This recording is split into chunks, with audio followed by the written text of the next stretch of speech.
Hey, what is up, everybody? Stevie Breach coming to you here today. It looks like WWE has a major problem with this year's WWE Royal Rumble pay-per-view. Honestly, in my mind, right there with WrestleMania, one of the biggest events. I was lucky enough to go to 2 Royal Rumbles in my time, and one of the most, my most favorite memories, was the guys from the past. I went to 2002. We had Goldust and Mr. Perfect make their returns. When I went to the Royal Rumble in Phoenix, and I believe 2013. Of course, that's where The Rock won the title, and that was the biggest story that came out of it. But Chris Jericho entered the Royal Rumble at number 2. That was a really big surprise, really cool to see that. And each and every year, you've got some past superstars, some of them that have overplayed their welcome in the Royal Rumble that we've seen year after year. Sometimes they pull guys out of the past that you thought you were never ever going to see again, and only you get to see their entrance, and they run down to the ring and they get eliminated. And that entrance, that pop when their music went off, that was the one thing that you wanted to see more than anything else. It's not like these guys have a shot to win it. But this year, with so many releases, as well as last year, WWE doesn't really have enough people to fill out the Royal Rumble. We've seen with the women's one, they've already added, the Bellas, Lita, Michelle McCool, Summer Rae's coming back, Mickie James, the Impact Champion, is going to be making an appearance.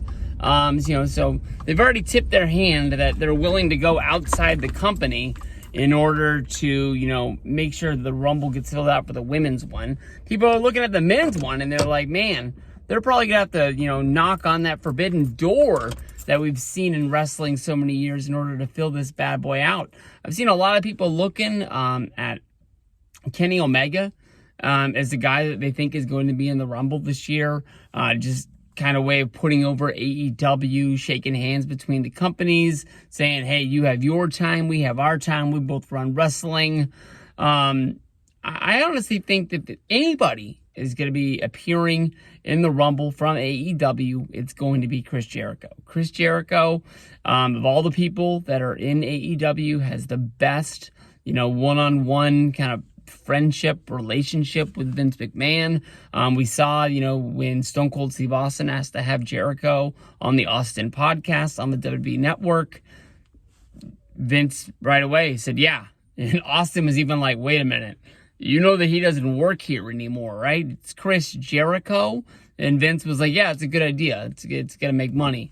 And they ran with the idea. It was a really good show. A lot of people liked the idea that, they talked about AEW. They showed the AEW championship. They put it over the best way they could. Jericho, a former champion in WWE. He's not that far removed from being a part of the company.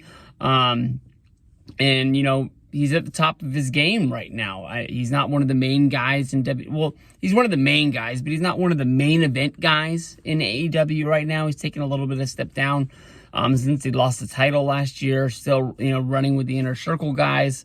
But Jericho coming back could come back. And one of the fun things that I think they could do is, although he does come back, he gets that big ovation, the fans are with him, maybe they can even use the rights to his theme music, and everybody in WWE gets to sing Judas.